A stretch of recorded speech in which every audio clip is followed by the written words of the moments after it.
Ini sangat menyedihkan.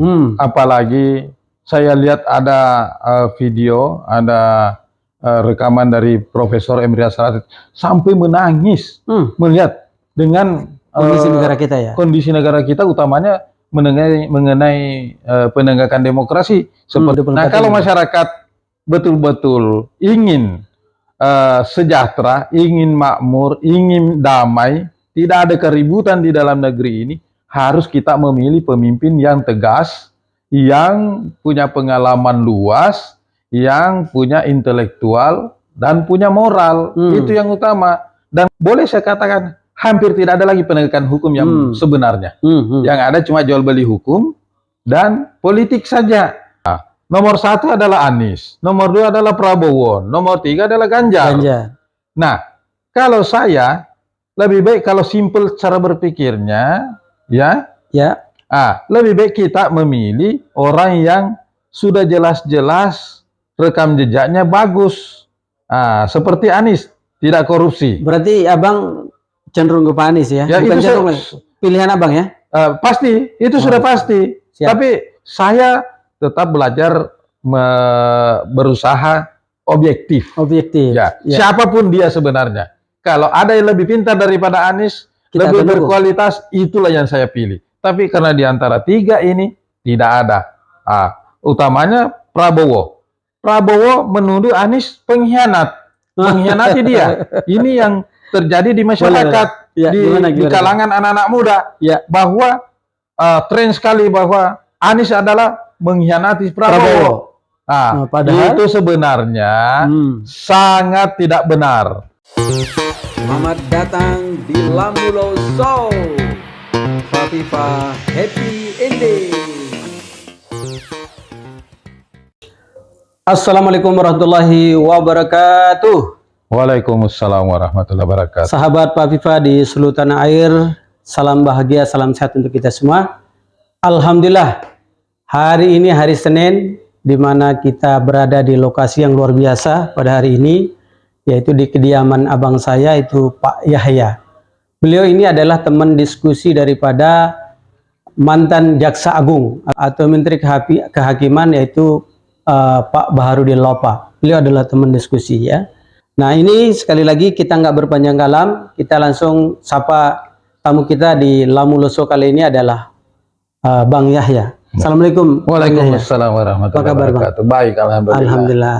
Ya. Baik Bang, abang sering berdiskusi tentu dengan almarhum Baharudin Lopa. Ya. Mungkin ada cerita-cerita menarik dengan beliau Bang. Ini sangat menarik. Profesor Baharudin Lopa almarhum, beliau dikenal dengan istilahnya pendekar hukum. Pendekar hukum, ya. Dan tidak tedeng aling-aling, orang Jawa bilang ya. Dia tegakkan kebenaran dan keadilan. Dan sangat manusiawi. Di dalam perjalanan beliau, saya sejak dari anggota Komnas HAM, saya telah berdiskusi dengan beliau banyak, sehingga hasil diskusi itu kami berhasil menciptakan suatu buku, menulis suatu buku yang judulnya yaitu Pertumbuhan Demokrasi, Penegakan Hukum dan Perlindungan Hak Asasi Manusia. Beliau menyadari bahwa hidup ini yang dibutuhkan di dalam satu kehidupan berbangsa dan bernegara. Jadi demokrasinya harus ditumbuhkan secara beretika, secara bermoral. Dengan beretika, bermoral, otomatis penegakan hukum akan harus diikuti dengan penegakan hukum yang benar. Betul. Apabila dilaksanakan demokrasi dengan benar, penegakan hukum dengan benar, akan tercipta perlindungan hak asasi manusia. Nah, inilah sebenarnya yang dicita-citakan Anies, yang selalu digaungkan, ya kan? Inilah sebenarnya yang harus dibentuk pemerintahan yang akan datang sebenarnya. Masya Allah, ini harapan abang ya, karena harapan kita itu seperti itu, ya. Buku ini ya. Ya. Oke Bang, seperti apa Bang demokrasi kita saat ini untuk kita Indonesia? Karena tadi kita bahas demokrasi, kemudian hak asasi manusia. Apa gambaran abang nih melihat situasi dari pandangan hukum ya untuk saat ini? Seperti apa Bang? Ya, kalau kita mau bicara demokrasi, salah seorang sebenarnya yang menciptakan, yang merangkai namanya demokrasi adalah Profesor Muhammad Emrias Rashid. Rias Nah, Rasyid, oke. beliau lah mulai disusun yaitu Undang-Undang Nomor 22 tentang otonomi daerah, ya. Dan ada beberapa undang-undang yang mengikutinya. Di situ memang dibuat rancangan undang-undang pemilihan umum, utamanya demokrasi. Demokrasi. Ya, jadi pemilihan umum itu betul-betul harus ditegakkan secara luber ya. Iya. Langsung umum, Langsung bebas bebas rahasia. dan rahasia. Nah, tapi kenyataan sekarang kita ada berbagai deretan peraturan-peraturan perundang-undangan yang harusnya dipatuhi, ditaati oleh seluruh masyarakat bangsa Indonesia, termasuk presiden. Nah, yang lucu sekarang ini dengan melihat undang-undang peraturan ini banyak dibuat oleh presiden. Rezim ini tidak melalui suatu struktur, tidak melalui suatu kriteria. Kajian-kajian ya. Tidak ada kajian-kajian yang mendalam. Nah, inilah lemahnya. Nah, tapi undang-undang atau aturan yang dibuatnya ini, rezim ini hanya untuk kepentingan daripada kelompok dan golongannya. Apalagi Presiden Jokowi sekarang untuk kepentingan keluarganya. Nah, ditambah lagi dengan ya MK. Nah, ini saya curiga. Saya tidak tahu sebenarnya persis, ada kecurigaan saya. Istri dari Pak Anwar Usman itu, apakah betul saudara kandung dari Jokowi? Nah, ini harus ini tidak ada yang menyoroti ini. Iya kan? Iya. Seperti ibunya itu, apa betul ibunya itu yang meninggal atau tidak? Ya, ada saya di dalam benak saya kecurigaan, apa betul dia punya saudara kandung, dan Pak Jokowi ini siapa sebenarnya? Terlalu banyak isu-isu yang saya dengar. Jadi harusnya dengan informasi-informasi yang melebar itu harusnya kita perciut dengan suatu penelitian. Ya kan? Oke, Bang. Mumpung Abang singgung nih mengenai Jokowi ya. Ya. Karena memang jujur aja kita lihat belakangan ini santer dibicarakan keluarga ini. Ya. Karena ada istilah, ada dinasti ya kan, ada nepotisme di situ, KKN lah di situ. Betul. Ya. Nah, sehingga berawal dari MK dulu, Pak. Ya. Begitu diloloskannya Gibran oleh pamannya, si Anwar Usman, maka bagian etik ya atau MK yang dipimpin oleh Jimli As-Siddiqi, Bang, ya kan. Kemudian di situ terjadi pelanggaran etika sampai Usman itu diganti ya kan. Nah, kemudian sekarang ini yang terbaru adalah DKPP, Pak. DKPP sudah memutuskan bahwa KPU itu salah karena belum merubah aturannya ya, menerima Gibran yang 40. Sekarang masih 36. Ya kan, yang seharusnya dirubah menjadi 36. Terjadi kesalahan atau pelanggaran etika. Gambaran Abang nih sebagai seorang yang praktisi hukum, seperti apa ini? Apakah ini memang hal yang wajar atau seperti apa? Ini, Bang. Ini sangat menyedihkan. Apalagi saya lihat ada video, ada rekaman dari Profesor Emrias Rasid sampai menangis melihat dengan kondisi negara kita ya. Kondisi negara kita, utamanya mengenai penegakan demokrasi seperti yang dicanangkan oleh Pak Profesor Baharudin Lopa almarhum. Ya, sangat sedih. Jadi sebenarnya Pak Aryas itu orangnya sangat tegar, tapi sangat kecewa, sangat sedih melihat negara ini mau dibawa kemana. Padahal beliau kan sebenarnya sudah usianya cukup lumayan ya. Ngapain lagi mikirin ini kalau memang ini. Tapi beliau itu punya idealisme. Dia punya nafas daripada demokrasi ini. Dia betul-betul mengerti dan merasa bahwa diinjak-injak ini demokrasi di Indonesia oleh rejim ini. Nah, itu yang jadi persoalan. Oke. Berarti melihat situasi ini, Pak Yahya, apa yang bisa kita simpulkan dengan melihat ya hukum kita, kemudian perlakuan yang dimana tidak mengindahkan lagi. MK sudah putuskan padahal ya kan, kemudian DKPP kemarin, tapi tidak diindahkan. Nah, begini, sebenarnya itu aturan itu saya masih teringat juga ada Pak Meo, Lex Dura Setamen Scripta. Kendati pun langit akan runtuh menyatu dengan bumi, hukum harus tetap ditegakkan. Tapi kenyataannya sekarang itu hukum tidak ada artinya. Jadi bagaimana caranya masyarakat mau mematuhi hukum kalau penegak hukum sendiri yang tidak mematuhi hukum? Menegakkan hukum secara melanggar hukum. Nah, utamanya presiden di sini memberi contoh yang tidak sepatutnya dilakukan sebagai pemimpin negara. Nah, sekarang satu-satunya yang harus kita lawan sekarang dengan cara yaitu kesempatan pada pemilihan umum sekarang 2024. Nah, kalau masyarakat betul-betul ingin sejahtera, ingin makmur, ingin damai, tidak ada keributan di dalam negeri ini, harus kita memilih pemimpin yang tegas, yang punya pengalaman luas, yang punya intelektual dan punya moral. Itu yang utama, dan gagasannya yang luar biasa, ya kan? Dan mempunyai, ya utamanya juga sebenarnya yang menunjang suatu kemajuan suatu negara adalah hubungan bilateral, hubungan multilateral, global, itu ya, secara global. Jadi negara itu bisa maju apabila masyarakatnya bersatu, mempercut dengan adanya kejadian demokrasi sekarang, ya, dengan rejim ini yang sangat hancur, utamanya di dalam hal penegakan hukum, dan banyak kejadian orang yang benar dijadikan tersangka, korban dijadikan tersangka. Kalau bertentangan dengan pemerintah, tidak sejalan dengan rejim ini, langsung ditangkap, langsung diperiksa, benar salah, yang penting tangkap duluan, tahan duluan, ya kan? Disitulah dipres. Dan banyak kasus, hati-hati sekarang. Nah, apalagi sekarang yang membackup adalah oligarki-oligarki ini, pengusaha-pengusaha ini yang punya kepentingan. Ya.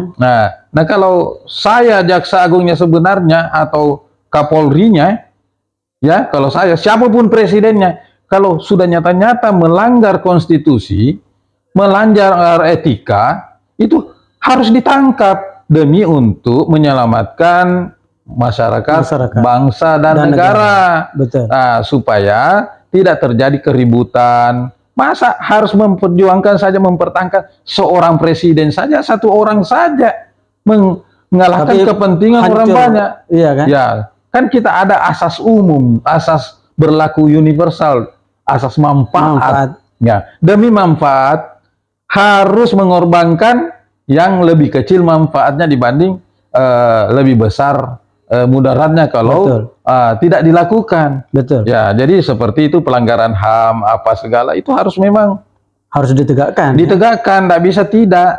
Ya. Tidak bisa harus apa namanya, kadang-kadang ini kan hukum kita, mohon maaf ini Bang Daya, yang beredar di masyarakat itu ya kan tajam ke bawah tumpul ke atas. Ini sering terjadi. Nah, inilah sebenarnya selama rejim Jokowi ini boleh saya katakan hampir tidak ada lagi penegakan hukum yang sebenarnya. Yang ada cuma jual beli hukum dan politik saja. Nah, itu sudah berulang-ulang saya sampaikan. Kembali mengenai pencalonan ini penegakan hukum sebenarnya di sini. Di dalam merekayasa, menggugat MK, itu kan rekayasa semuanya, ya kan, untuk mengkondisikan umur daripada anak presiden. Betul. Iya kan? Itu omong kosong itu kalau Jokowi tidak mendesain itu. Pasti itu didesain karena tidak ada calon yang lain yang di bawah 40 yang dikondisikan dengan putusan MK. Betul. Nah, yang menjabat pada saat itu wali kota. Nah, ya sebenarnya harusnya diskualifikasi semuanya, mulai dari pencalonan, ya, itu harus diskualifikasi, tidak boleh karena putusan MK yang menghalalkan, ya, pencalonan Gibran ini untuk Gibran, putusan MK itu hanya untuk Gibran sebenarnya. Betul. Itu sudah cacat hukum, otomatis semua produknya apanya semua, ya, yang menyatakan bahwa Ketua MK Anwar Usman itu melanggar kode etik beserta teman-temannya yang lain. Betul. Itu semua produknya harusnya tidak sah. harus dibatalkan semuanya. Harus dibatalkan semuanya. Batal demi hukum sebenarnya. Tidak boleh. Memang alasannya mengikat, final, ya kan? Binding ya. Tapi tidak bisa seperti itu. Ada namanya, bisa kita melakukan penemuan hukum. Penemuan Ya kan? hukum namanya. Ada namanya penemuan hukum. Dan hukum itu tidak rigid, tidak kaku, demi asas manfaat, ya kan? Nah, asas tujuan demokrasi, penegakan hukum, perlindungan hak asasi manusia, itu harusnya batal itu putusan Mahkamah Konstitusi dengan sendirinya. Iya. Batal demi hukum sebenarnya, tidak perlu dibatalkan. Nah, sehingga pencalonan Gibran dengan Prabowo itu tidak sah. Tidak sah. Nah, apa yang terjadi nanti kalau ini berlanjut? Kebetulan datang celakanya kita ini umat bangsa Indonesia ini terpilih Presiden Prabowo dengan Gibran, itu sangat membahayakan negara. Dan masyarakat kalau mau hidup tenang harus kita antisipasi ini. Karena apapun terjadi pasti ribut sepanjang masa. Apabila Jokowi, Gibran dengan Prabowo jadi presiden memimpin, pasti tidak ada ketenangan hidup, pasti rusuh, bisa-bisa nanti NKRI bubar. Ya, bahaya ini, mengancam negara. Kalau ini, karena apa?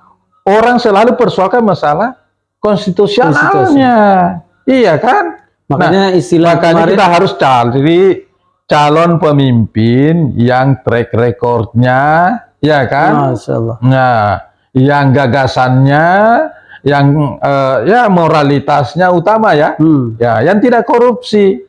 Nah, oke ini Bang, sebentar. Ini saya harus tahu juga pilihan politik Abang nih pada hari ini. Karena jujur aja Hanan belum tahu nih, Pak Viva belum tahu. Jadi kalau tadi bicara moral ya kan, kemudian bagaimana etika, bagaimana dia kecerdasan dan lain, boleh nggak Bang? Pilihan politik Abang nih siapa nih sebenarnya untuk saat ini? Ya kalau kita harus kan melihat track recordnya, jejaknya, rekam jejaknya ya kan gitu. Kalau kita bandingkan ada 3 calon. Nomor 1 adalah Anies, nomor 2 adalah Prabowo, nomor 3 adalah Ganjar.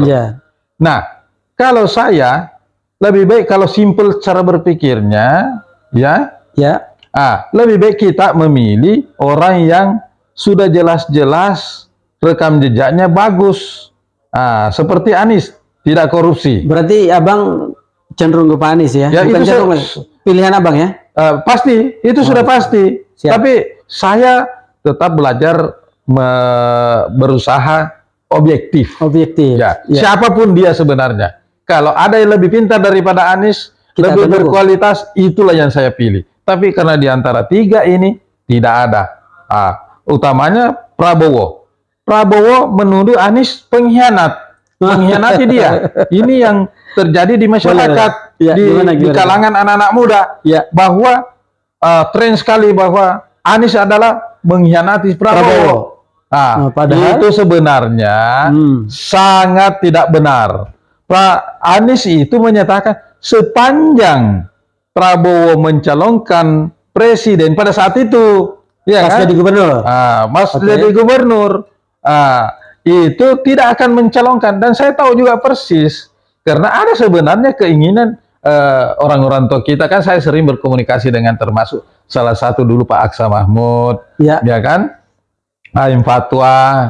Nah, jadi banyaklah tokoh-tokoh yang saya banyak berdiskusi dekat dengan beliau. Tadinya ada keinginan Anies, tapi Anies konsisten dengan komitmen. Jadi dia tidak akan mau meninggalkan masyarakat dari 2017 sampai 2022 konsisten, tidak sama dengan Jokowi. Belum ada apa-apa, belum cukup, udah langsung berapa tahun melompat.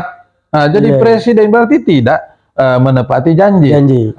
Jadi itu sangat tidak betul kalau Anies Baswedan ini mengkhianati Prabowo, ya kan? Kalau yang terjadi sebenarnya justru yang pengkhianat ini adalah siapa? Prabowo. Kita ini termasuk pendukungnya dulu. Betul, setuju saya. Yang bertengkar, yang korban, macam-macam lah perjuangan.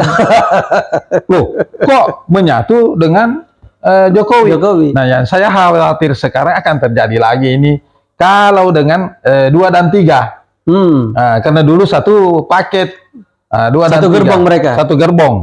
Nah, saya khawatirkan jangan sampai terjadi. Karena saya lihat seperti Mahfud MD itu, tidak usah terlalu banyak bicara.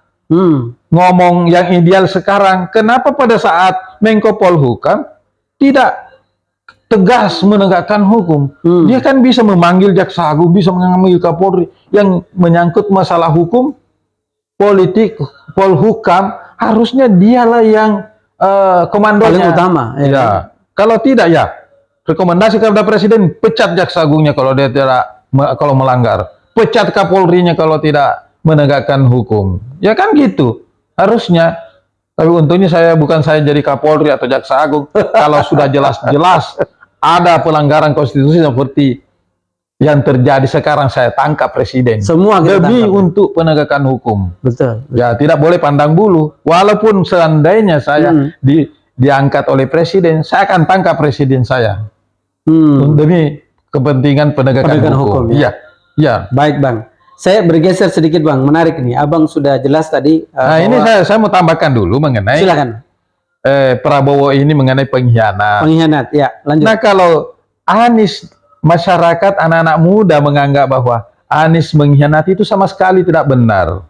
Ya kan? Karena sudah habis periodenya.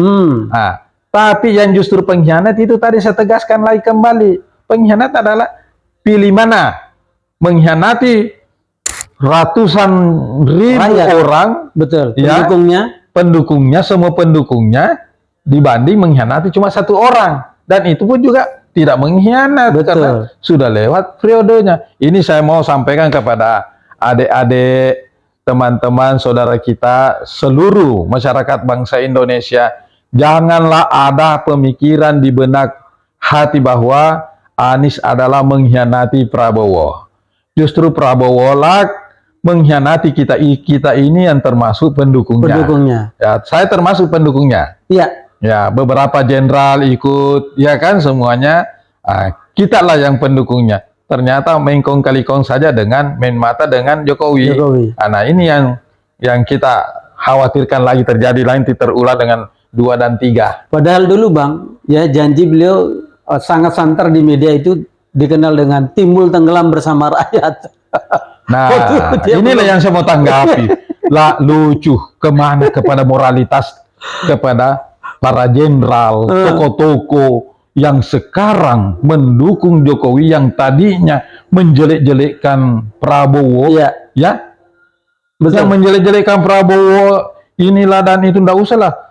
Kan masyarakat juga sudah pernah lihat semuanya komentarnya, bagaimana serangannya terhadap Prabowo. Justru sekarang mendukung Prabowo, termasuk SBY. Iya, jejak digitalnya jelas, Bang. Ya, ini SBY. Sebenarnya SBY itu penikmat daripada Demokrat. Saya tahu persis karena saya dulu ikut di dalam Islah. Ada Pak Mirwan, ya kan? Ada Reza Ali. Waktu kita lakukan kumpul-kumpul uang itu untuk melakukan Islah. Jadi ini sebenarnya saya pernah tulis juga itu. Harusnya SBY introspeksi diri kalau merasa dihianati oleh si Prabowo. Bukan, sama Anies.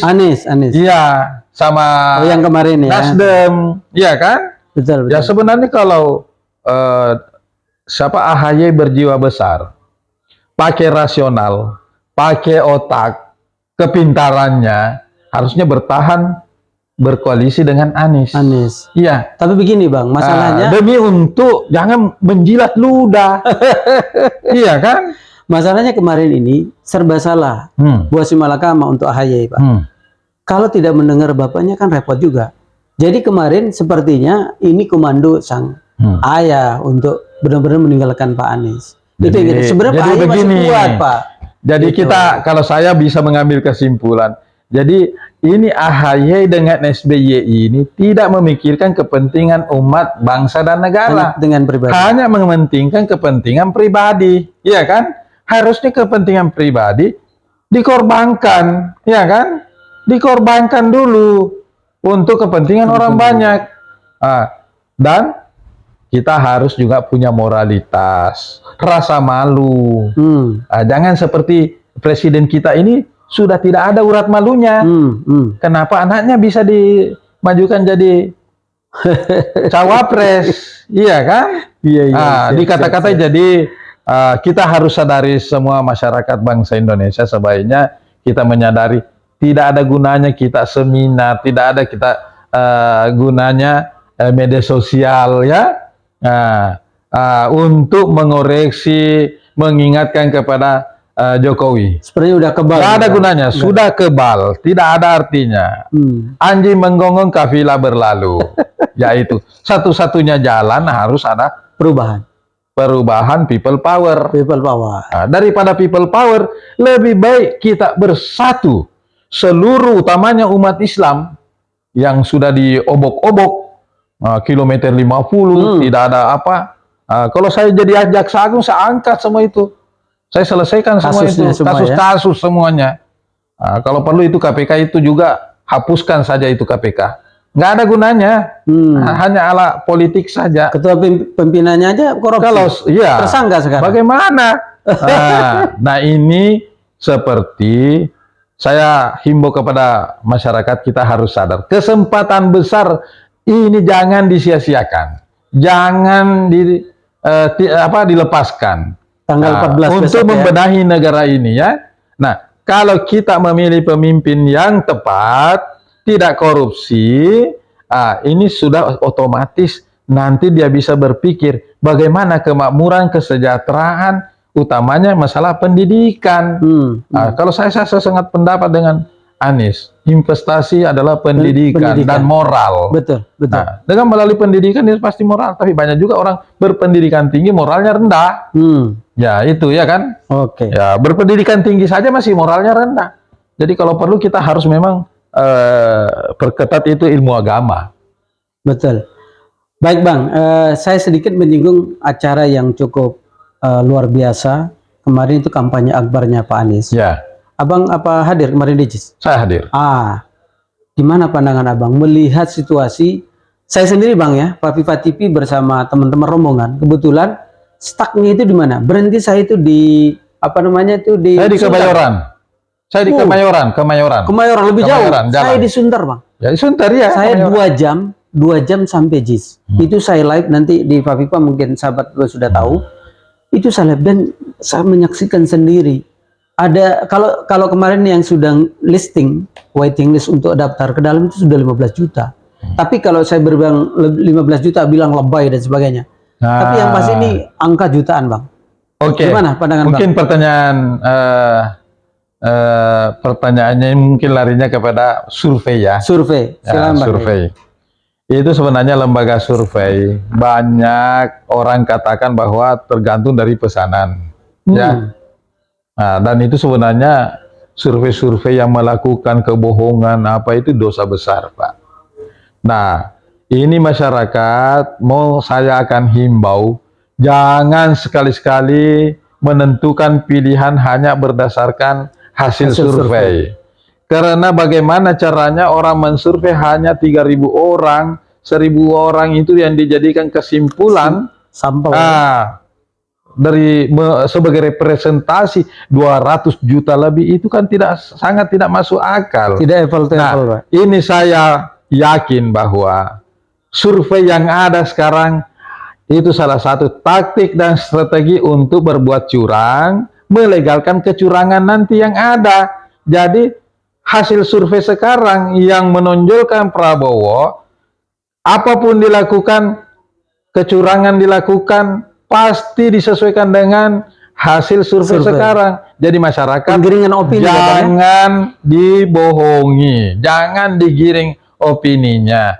Sebaiknya memilihlah sesuai dengan akal sehat, jangan ikut-ikutan. Dan saya sangat tertarik dengan statement Ibu Kori. Ya, Korni ya. Ibu Korni ya. Iya, Bu Korni. Nah, itu logikanya gini, apakah masyarakat bangsa Indonesia mau presidennya yang sudah sepuh? Iya kan? Umur sekian, taruhlah kita normal saja. Betul. Iya kan? Sudah sepuh. cara berpikirnya, pola berpikirnya. Karena begini, rata-rata orang yang sudah umur di atas 70 itu hukum alam bahwa kita akan kembali seperti Anak-anak lagi. Nah, ini presidennya akan kembali seperti anak-anak, itu seperti joget-joget itu seperti anak-anak betul. Nah, dan didampingi oleh anak-anak yang tidak berkualitas, yang kayak ya bagaimana mau membunuh asam sulfat, semua itu ngambil, iya kan? Dan ini harus kita bersatu. Satu-satunya cara harus ditambah kita dengan doa, Pak. Doa. Jadi usaha dan doa. Jadi saya sependapat dengan Habib Rizik. Kalau kita jaga dan ada terjadi kecurangan, harus eksekusi langsung. Selesaikan di tempat. Nggak usah pikir masalah hukum, karena hukum sudah tidak ada lagi. Karena presiden sendiri yang memberi contoh tidak patuh hukum, polisi tidak patuh hukum. Orang korban dijadikan tersangka banyak sekali. Makanya ini semoga saudara Anies Baswedan bisa jadi Kapolri, bisa mendengar nanti masukan-masukan kita. Saya siap anytime untuk memberikan informasi untuk menunjang utamanya ke penegakan hukum. Ya. Karena apabila penegakan hukum dilakukan di segala aspek, pasti semua aspek kehidupan juga aman, tentram, dan damai. Pasti sejahtera, Pak. Ya, contohnya, umpama ada penyimpangan masalah ekspor impor. Kalau ditegakkan hukum itu jelas. Betul. Larinya kemana itu? Pasti larinya ke negara kalau hukum ditegakkan. Tidak akan ada kecurangan, tidak akan dikuasai oleh satu orang atau sekelompok orang tertentu negara ini. Baik. Sangat-sangat sedih melihat Profesor Emrias Rashid, teman saya dulu ya, waktu sebelum jadi menteri ya. Sempat juga kami menerbitkan bukunya. Oh, ada buku beliau? Ada buku. Itu saya dapat juga, saya sebagai penerbitnya. Masalah kepemimpinan. Ya. Leadership ya. Etika dan moral. Itu sebenarnya seharusnya semua pejabat membaca buku. 2 buku ini aja saya referensi ini kalau bisa. Kalau mau salah bukunya karangan almarhum Bahri Lopa, ya itu Pertumbuhan Demokrasi, Penegakan Hukum dan Perlindungan Hak Asasi Manusia. Ya kan? Dan buku Profesor Yas Rashid dalam menjalankan tugas kenegaraan sebaiknya dibaca itu mengenai kepemimpinan, ditinjau dari segi etika dan politik, moral. Nah, begitu. Baik, Bang Muhammad Yahya Rashid, terima kasih Bang Dah, sudah kita ngobrol panjang lebar dan kita banyak sekali yang kita bahas tadi, yang mulai dari politik, mulai dari hukum, kemudian sikap politik beliau bahwa jelas beliau berpihak kepada Pak Anies Baswedan dan Muhaimin, yang dimana paslon nomor 1. Dan kita di hari ini adalah hari tenang ya, menuju ini hari tenang Februari. Sebagai mungkin penutup saya. Silakan Bang.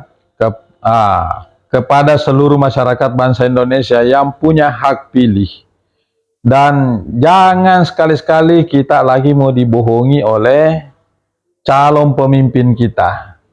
Mulai dari presiden, calon legislatif, ya, kepala daerah, sampai kepala desa. Jangan sekali-sekali kita mau dibodohi dengan suap, ya, politik uang. Sekarang kesempatan kita mengambil tegas, membentuk negara ini.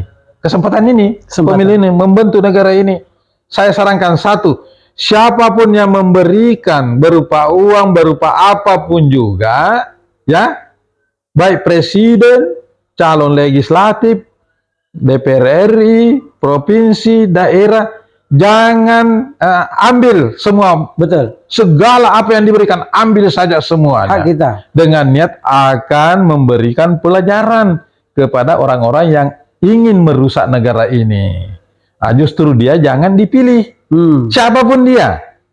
Ya kan? Kita kembali lagi kepada agama. Kalau Anda diberi sesuatu untuk memilih dia berarti sogo. Sogo. Nah, ar-rasi wal murtasi finnar. Ya kan, yang disogok dan yang menyogok isi Masuk neraka. Masa cuma kita berjuang setengah mati, umrah puluhan juta, ratusan juta, nih haji ratusan juta, Rusak gara-gara hanya karena sogok 500.000 kalau ada, 1 juta kalau ada, rusak.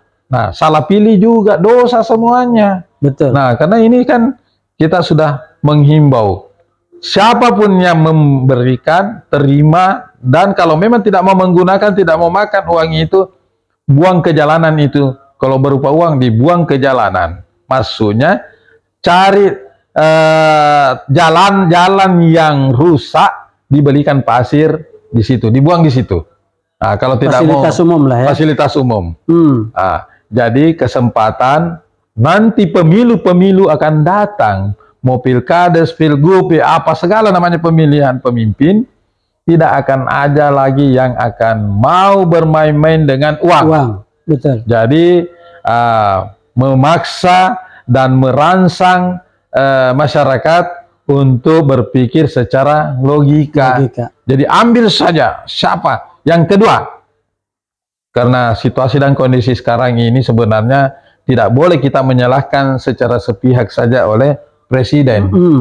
Yang harus disalahkan juga adalah anggota legislatif periode yang pada masa mulai Jokowi. Kenapa tidak ada koreksi?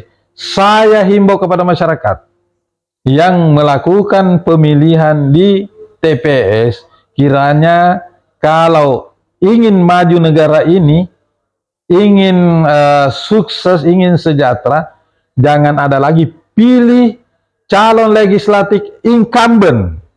Kenapa saya larang? Karena dia tidak sama sekali berbuat pada saat rejim melakukan penginjak-injakan hukum, ya, penghinaan terhadap konstitusi. Jadi sebaiknya sekali lagi seluruh masyarakat bangsa Indonesia lebih baik kita mencari calon legislatif yang kita yakini punya pendidikan, moral, tidak korupsi. Karena apa yang dibagikan kepada masyarakat sekarang ini, termasuk bansos apa segala itu, harus masyarakat tahu bahwa uang yang akan dibagi-bagi itu tidak menutup kemungkinan hasil korupsi juga. Jadi uang masyarakat juga yang dibagikan kepada masyarakat. Jadi tidak ada dosanya kalau kita terima, karena apalagi kita tidak minta. Ya kan? Tidak ada dosanya. Yang penting niat. Innamal amalu binniat. Ya, niatkan bahwa kita harus meluruskan. Iya.